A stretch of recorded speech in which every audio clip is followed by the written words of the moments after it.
Hello everyone, welcome back. Just talking more about Jyotish. Many topics to discuss, but just want to note the current recent new moon in Dhanus rasi, which is Sagittarius, the sign of Sagittarius. So sun, moon conjoin. It creates a dark moon, and according to how you look at the months, it is the beginning of a month. So it's like amavasya, and then about 2 weeks later, then you have purnima, which is the full moon. So we'll have full moon in the 7th sign from Sagittarius in Mithuna, Gemini. And depending on where Gemini and Sagittarius are in your chart, it'll be like a bright moment, or it'll be some kind of full moon in that department of your life. For example, Kanya, lagna, Virgo rising, Sagittarius, Dhanus, bhava is in your 4th house. So you see the amavasya new moon in the home and with mother, place of residency, your room, or the kitchen, or your fixed assets like your car or your horse. But then the 2 weeks pass, and then you have purnima in the 10th house. So what is in your heart internally, and then what is externally, what is your karma or your krit, your public deeds, what society sees you as, that will come to bear fruit, especially if you're running a Guru Vimshatari Dasha and a Buddha Vimshatari Dasha, Antardasha or Mahadasha. Those are the time periods for running karmas that the grahas control.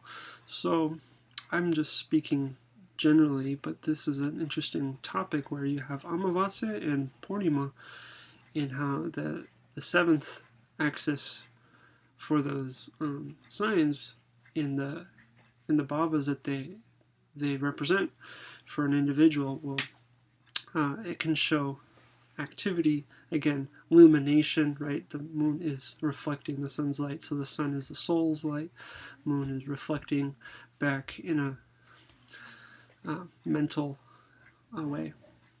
So again, it is what's inside, and then what is sort of the expression of what you have inside. So you see the roots of the trees, and then you have the canopy, or essentially the public deeds in society, midheaven, noon time, the 10th house. So that is for Kanya lagna. But again, if, say for example, you have Dhanus lagna, your Sagittarius rising, well, then the amavasya was in your 1st house, and then 2 weeks later, you'll see the purnima in Mithuna rasi in the 7th house.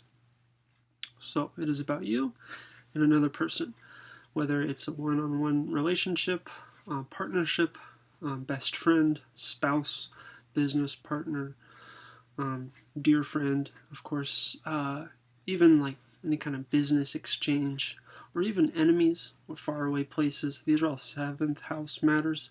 So it is about who you are, and then how you relate to another individual in a one-on-one relationship. So again, purnima or amavasya and purnima, their relationship in a 1-7 axis, depending on your rising sign, it will reflect that. Alternatively, say you have Vrishabha chandra, or chandra lagna is in Taurus, so then you'd see the purnima is in the 8th house, and then amavasya would be in 8th house in Dhanus rasi, and then in Mithuna, 7th house from Dhanus, in Gemini rasi would be in the 2nd house. So you have the 8 and the 2nd houses as a 1-7 axis, and so you'd have something culminating in the unknown karmic factors of the 8th house of transformation, loss, sudden events, transformation, change, joint assets. And then it'll become you could say, fully vivid in your second house. And again, if it's from the mind or from the moon lagna, then it's more of a mental experience, or from your perception, from your subjective perception, compared to the objective gross body. So it'll then become more apparent in your second house of family, personal wealth, your food, your earnings, what you speak, and what you put in your mouth.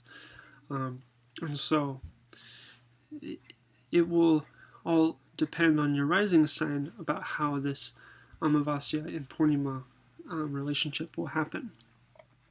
So that was a bit about amavasya and purnima. Again, that's the dark moon and then the full moon.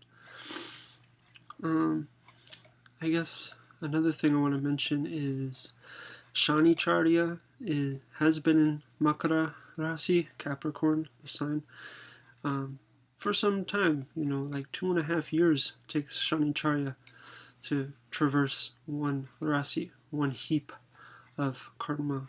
And so he's going from his home, Capricorn, to his office in Kumbha rasi.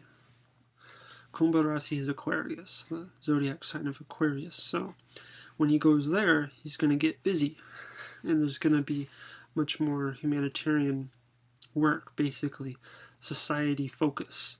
And I also study other astrologers and what they have to say on the matter, and to corroborate, so I'm not just coming up with this on my own, but through general observation and studying other scholars, it's apparent that this society consciousness for the next 2.5 years will become more apparent.